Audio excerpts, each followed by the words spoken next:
El caso de Luis Carlos Gómez y Viviana Londoño. Luis Carlos Gómez Aristizábal nació en 1954 en el municipio de La Dorada, ubicado en el extremo oriental del departamento de Caldas, en la región del Magdalena Medio, en Colombia. Desde niño le gustaba mucho el campo, y siendo joven se dedicó a la venta de ganado, de modo que La Dorada fue el mejor escenario para crecer con su trabajo y esfuerzo, por ser una de las zonas dedicadas a dicho rubro. Luis Carlos compró una finca, en la cual pasaba horas cuidando a sus animales. Siendo muy joven, Luis Carlos se casó con una mujer cuyo nombre no se hizo público, junto a la cual tuvo a su primer hijo, Juan Carlos Gómez. Pero el hombre tenía una debilidad por las mujeres y sostenía varias relaciones paralelas, por lo que la madre de su primogénito, cansada de sus infidelidades, decidió separarse de él definitivamente. Tras la ruptura, Luis Carlos tuvo varias relaciones de las que nacieron otros dos hijos, Carlos Aníbal y el menor que llevaba el mismo nombre de su padre, Luis Carlos Jr. A pesar de que todos eran de madres diferentes y no convivía con ellos, Luis Carlos era considerado un padre afectuoso y responsable que veló por la crianza de todos sus hijos. Trató de estar para ellos y fomentar una relación de hermandad entre sus descendientes, a quienes además les enseñó que había que tener disciplina para lograr las cosas.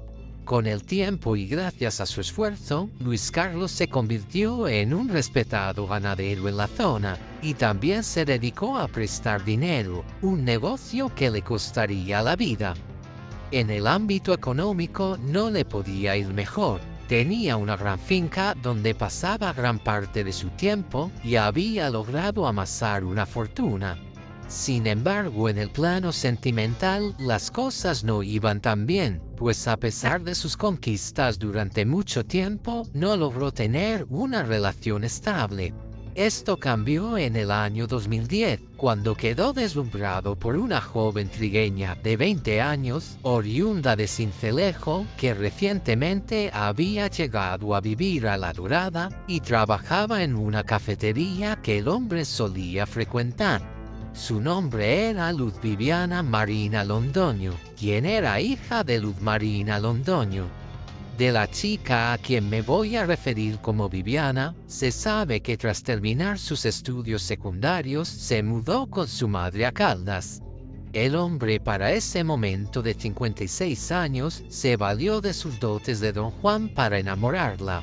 Iba frecuentemente a la cafetería donde ella trabajaba y al poco tiempo logró conquistarla y comenzaron una relación amorosa.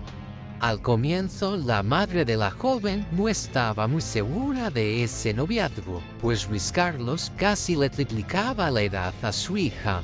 Sin embargo, más tarde estuvo de acuerdo con su relación porque le pareció un hombre responsable y maduro que le ofrecía amor y protección a su hija. En cambio, a los hijos de Luis Carlos no les gustaba para nada esa unión, ya que veían a Viviana como una oportunista a quien solo le interesaba el dinero y la posición de su padre. A pesar de las dudas de sus hijos, para el año 2011, la relación entre Viviana y Luis Carlos se consolidó y decidieron vivir juntos. Un año después, en 2012, tuvieron una hermosa bebé a la que llamaron Natalia. Luis Carlos se sentía dichoso con la llegada del nuevo miembro de la familia, pues a su edad había vuelto a ser padre. Además, era su primera hija mujer. El nacimiento de su bebé le cambió la vida. Se dedicó entonces a disfrutar de cada momento al lado de su pequeña y de su esposa.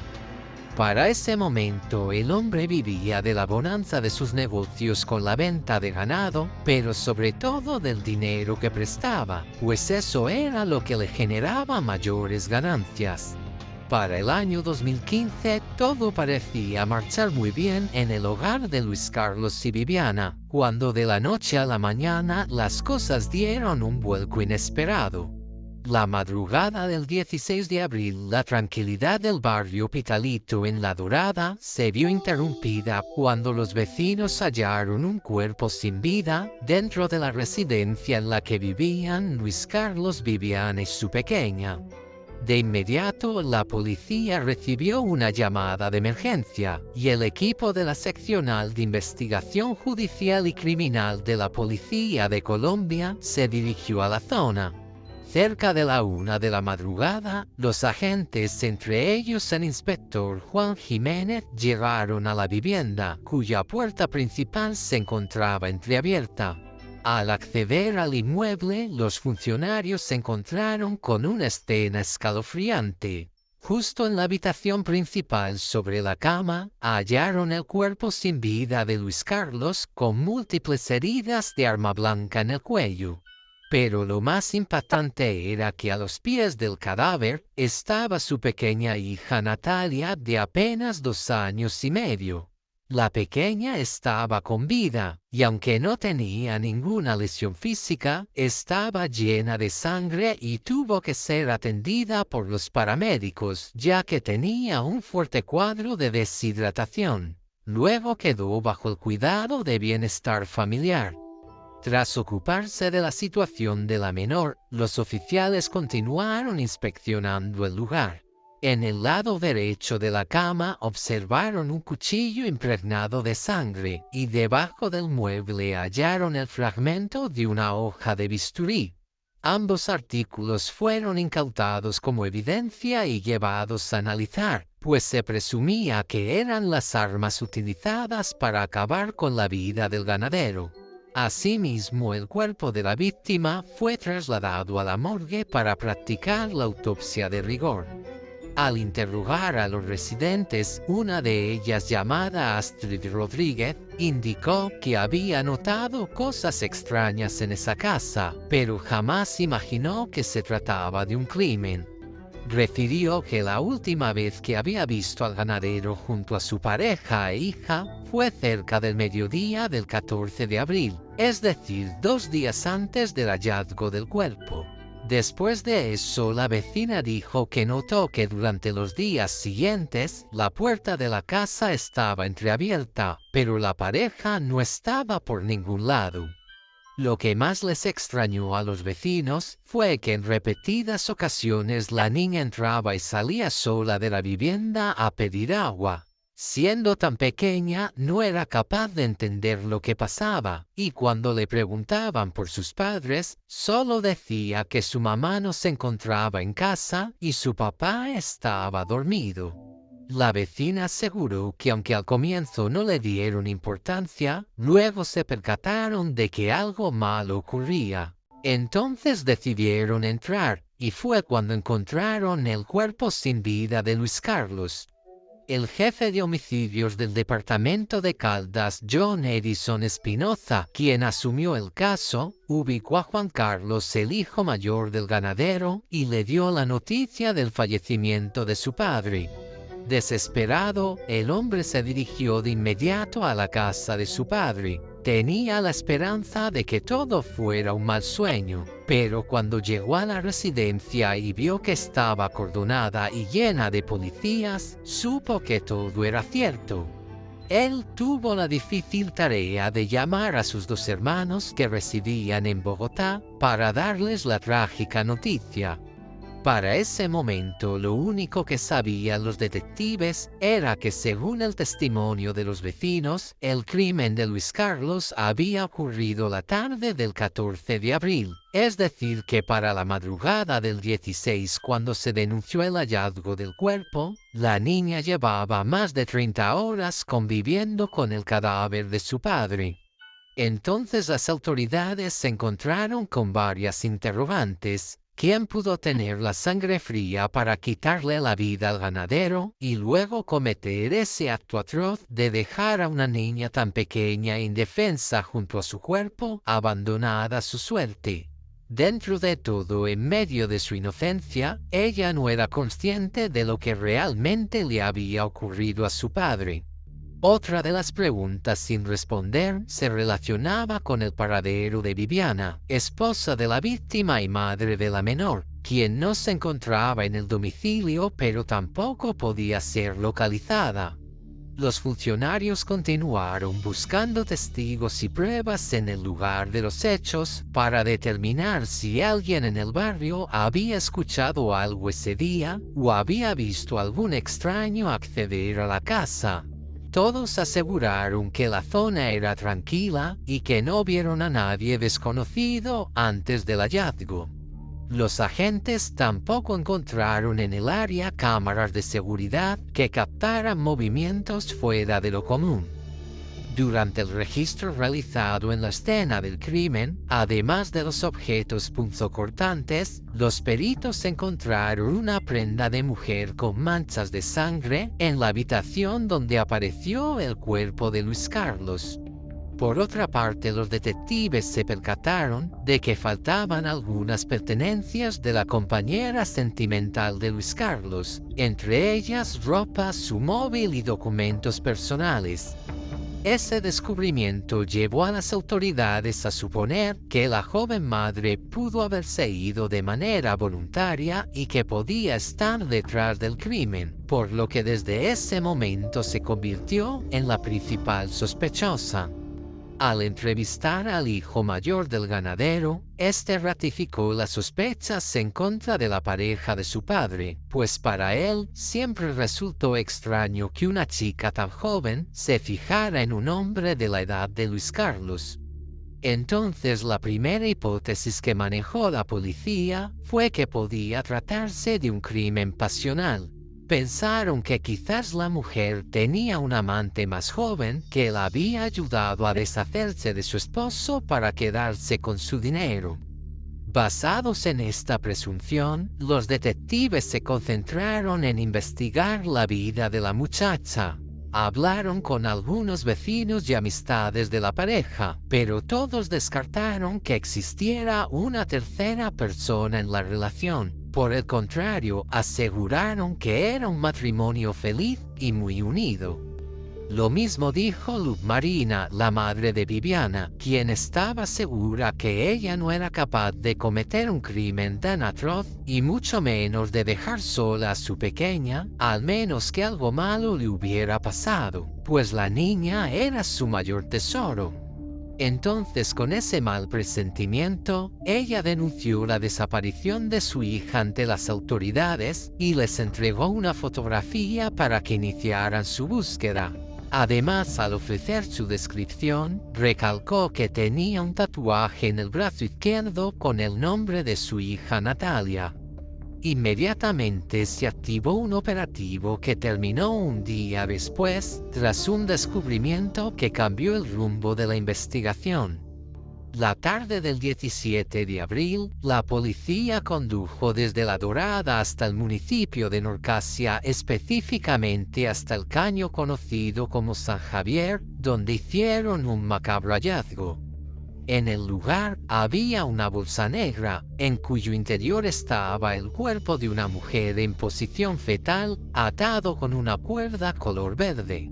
A pesar del mal estado de los restos, los agentes pudieron determinar que la víctima era morena, alta y fornida. Cuando hicieron el levantamiento observaron que tenía un tatuaje en uno de sus brazos con el nombre de Natalia. Esto confirmaba que se trataba de Viviana, por lo que el comandante de la policía se comunicó con la madre de la chica para darle la nefasta noticia. Tras reponerse del primer impacto, la mujer se dirigió a la estación de policía para hacer el reconocimiento. Efectivamente, se trataba de su hija de 26 años, a quien le habían quitado la vida con crueldad. En el informe, los forenses indicaron que murió por asfixia y que no se hallaron signos de que hubiera sido abusada sexualmente. En el caso de Luis Carlos, Medicina Legal determinó que perdió la vida, producto de múltiples heridas infligidas con arma blanca. Para ese momento, la investigación nuevamente volvió a cero, pues la hipótesis de un crimen pasional con Viviana como principal sospechosa había sido descartada. Ahora los investigadores no solo tenían que descubrir quién le había quitado la vida a Luis Carlos, sino también a su pareja. La nueva conjetura de las autoridades apuntó a una posible retaliación por las actividades del ganadero, en especial por su negocio de prestamista. Tras conocerse el deceso de Viviana, los familiares de Luis Carlos también se plantearon que su muerte estaba relacionada con algún problema por alguna deuda que alguien no quiso pagar. Los hijos del prestamista le dijeron a la policía que su padre no guardaba dinero en los bancos, sino que lo tenía todo en casa, lo que a su juicio era muy arriesgado. El mayor de los hermanos Gómez confirmó que el día en que hallaron el cuerpo se habían llevado todo el dinero que su padre guardaba en su vivienda, el cual sumaba unos 28 millones de pesos colombianos en efectivo, poco más de $7.000. Esta información reforzó la hipótesis de que un deudor podía estar detrás de los homicidios, ya que los agentes no solo descubrieron que faltaba dinero, sino que también fueron hurtados documentos y letras de cambio. Siguiendo esta nueva pista, los detectives se pusieron manos a la obra para tratar de descifrar quién o quiénes estaban detrás del doble crimen, confiando que hasta el delincuente más suspicaz siempre deja cabos sueltos. Entonces revisaron nuevamente todas las evidencias halladas en la casa de la pareja y analizaron una agenda en la cual Luis Carlos tenía anotadas a las personas a quienes les había prestado dinero. En esa lista de deudores resaltó un nombre, Mario Javier Molina, un hombre de 36 años quien tenía una deuda de 100 millones de pesos colombianos, alrededor de $25.300. Lo que más les llamó la atención a los oficiales fue que precisamente las letras de cambio que soportaban esa transacción habían desaparecido. Entonces la investigación se centró en saber quién era ese hombre. En medio de las pesquisas, las autoridades descubrieron que Mario tenía una vida ostentosa que soportaba con el dinero que le pedía a Luis Carlos. El sujeto se acercó a la víctima con el fin de solicitar pequeños préstamos cuyo valor fue creciendo con el tiempo, por lo que los detectives pensaron que quizás al no poder pagarlos, decidió deshacerse del ganadero y de su esposa. Pero eso no fue lo único que la policía descubrió. Mario no era un cliente cualquiera para Luis Carlos. El hombre se había convertido en su amigo y decía que consideraba al ganadero como un padre. Además, los detectives se enteraron de que los hijos de la víctima lo conocían muy bien y nunca estuvieron de acuerdo con esa relación de confianza, pues el individuo no gozaba de buena reputación en el barrio, donde se sabía que llevaba una vida descarrilada y no era considerado un hombre de fiar. Entre los rumores que circulaban contra él estaba que consumía drogas e incluso algunos decían que estaba metido en negocios turbios y peligrosos. Los Gómez recordaron que justo el 14 de abril, la fecha en que tuvo lugar el crimen, de acuerdo con las averiguaciones policiales, Luis Carlos, Viviana y su pequeña hija estuvieron en la casa de Mario, quien los había invitado a almorzar. Tras esta revelación que resultó crucial para la investigación, Mario fue citado a declarar. En medio del interrogatorio, el sujeto se mostró bastante tranquilo y confirmó que efectivamente había estado con Luis Carlos y su familia esa tarde, pero aseguró que al terminar la velada los llevó a su casa. A pesar de que había algo en aquel hombre que hacía desconfiar a las autoridades, hasta ese momento no tenía ninguna prueba para vincularlo con los crímenes. El caso se mantuvo sin avances durante varios meses, hasta que en marzo de 2016 ocurrió algo que permitió a las autoridades esclarecer el crimen. Al parecer, gracias a las labores de inteligencia, los investigadores lograron ubicar a una mujer familiar de Mario, quien decidió revelar cómo el sujeto había planeado y consumado el crimen.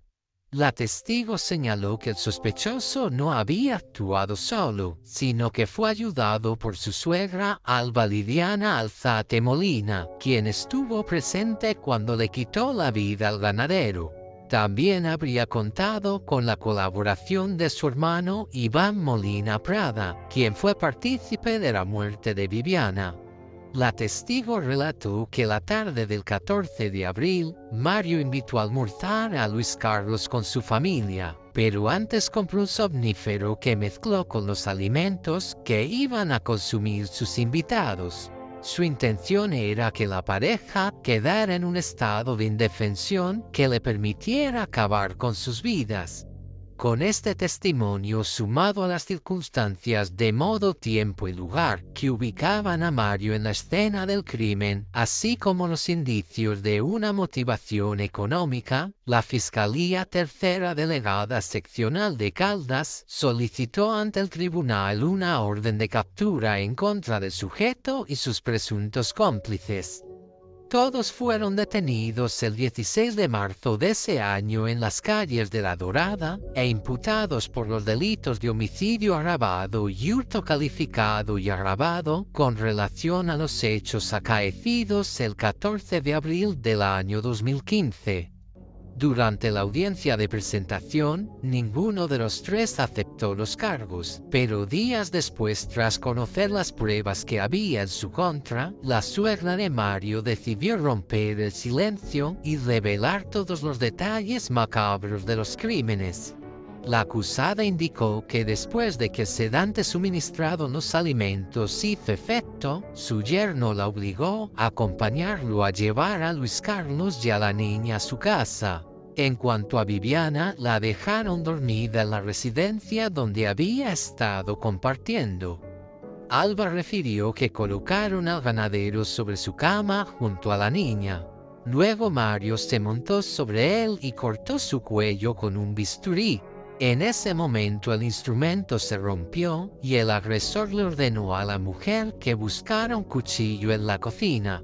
Seguidamente le tapó la cara a la víctima y terminó su nefasta tarea mientras la pequeña Natalia dormía a su lado. Tras perpetrar el primer crimen, volvieron a la vivienda de Mario, donde Viviana seguía dormida y era vigilada por el tercer implicado, Iván. Según lo narrado por la suegra del presunto autor de los hechos, Iván tomó del cuello a la mujer mientras Mario la asfixiaba con una bolsa de plástico colocada en su cabeza. Una vez que la joven dejó de respirar, cargaron con su cuerpo y lo arrojaron en el caño donde fue encontrado. Tras esta confesión, Mario y su suegra Alba decidieron hacer un preacuerdo con la fiscalía para aceptar los cargos a cambio de obtener una pena menor. 2 años después, el 19 de julio de 2017, el Juzgado Penal del Circuito de La Dorada emitió su veredicto. En el caso de Mario Javier Molina, de 37 años, fue condenado a 25 años de prisión como coautor de los delitos de doble homicidio simple y hurto calificado agravado, mientras que Alba Liliana Alzate Molina fue sentenciada a 17 años y 6 meses de prisión por su complicidad en los hechos. El proceso contra el hermano de Mario, Iván Molina, continuó, pues él no aceptó los cargos y la fiscalía no había podido vincularlo directamente con los homicidios. Tras la condena, los familiares de Luis Carlos se sintieron complacidos de que los responsables estuvieran tras las rejas. Para su hijo mayor Juan Carlos, estaba claro que Mario había planeado desde hacía mucho tiempo deshacerse de su padre, y quizás a su esposa le quitó la vida porque ella sabía de la deuda que tenía, y quería evitar que lo señalara de ser el responsable de la muerte del ganadero. Al conocer la condena, la madre de Viviana, quien quedó al cuidado de su nieta Natalia, Dijo que el fallo no le devolvería a su hija y tampoco haría que su nieta recuperara a sus padres. Para el año 2022, Mario fue vinculado a proceso en otra investigación relacionada con el crimen de un taxista llamado Hernando Romero Murcia, ocurrido el 16 de febrero de 2016 en La Dorada. Al parecer, el ya condenado por el doble homicidio de Luis Carlos y Viviana, había participado junto a otros delincuentes en el rapto y posterior muerte del taxista. Según la acusación fiscal, a Hernando lo privaron ilegítimamente de su libertad el 12 de febrero, y sus captores exigieron la cantidad de 100 millones de pesos colombianos, alrededor de $25.300, para liberarlo. Lo obligaron a llamar a su esposa y decirle que reuniera el dinero. La primera vez, la víctima le pidió a su pareja que se asomara al frente de su casa, que allí la esperaba un hombre con quien debía hablar. Le dijo además que lo hirieron y su cabeza sangraba. Ella se negó a recibir al sujeto, quien nunca se quitó el casco y usaba gafas oscuras. Minutos después su esposo la llamó y le insistió para que dejara acceder al plagiario, pero nuevamente ella se negó. Finalmente, la mujer recogió el dinero y las joyas que encontró, pero cuando salió, el sospechoso escapó en su moto y desesperada pidió ayuda. Ese día encontraron el taxi en Puerto Salgar. El 13 de febrero, un sujeto llamó a la esposa del conductor para exigirle el pago de la suma solicitada, pues de no hacerlo le quitaría la vida a Hernando. En otra llamada bajaron la cifra a 50 millones de pesos, unos $12.630. Ella pidió pruebas de supervivencia de su esposo. Por la noche recibió otra llamada para que recogiera un paquete en un parque. Tras destaparlo encontró el calzado y un dedo de la mano derecha de su esposo con un aro. En otra conversación le dijeron que accediera a entregar el dinero o le enviarían un pie. En la última llamada le advirtieron que acabarían con la vida de Hernando. Lamentablemente, su cuerpo fue hallado el 17 de febrero con un tiro en la cabeza. Aunque no se encontró información sobre el delito por el cual Mario fue acusado, se supo que había sido uno de los hombres que ayudó con el plagio del taxista. A día de hoy, Alba y Mario continúan cumpliendo su condena. En cuanto a Iván, no se encontró información sobre su proceso penal. Para los hijos de Luis Carlos, su padre les dejó un legado imborrable y muchos recuerdos hermosos. Cada año visitan su tumba para llevarle flores y decirle lo mucho que lo quieren. La muerte de Luz Viviana Londoño y Luis Carlos Gómez fue una tragedia para todos sus seres queridos, especialmente para Natalia, quien fue privada de crecer rodeada por el amor de sus padres, y para Luz Marina, quien perdió a su hija. Pero en medio de su dolor, abuela y nieta se hicieron inseparables. Luz Marina se ocupa de la crianza de la pequeña, quien se convirtió en su razón para vivir. Bueno, y hasta aquí la historia de hoy. Me gustaría que dejes tu comentario u opinión. ¿Qué opinas sobre este terrible suceso?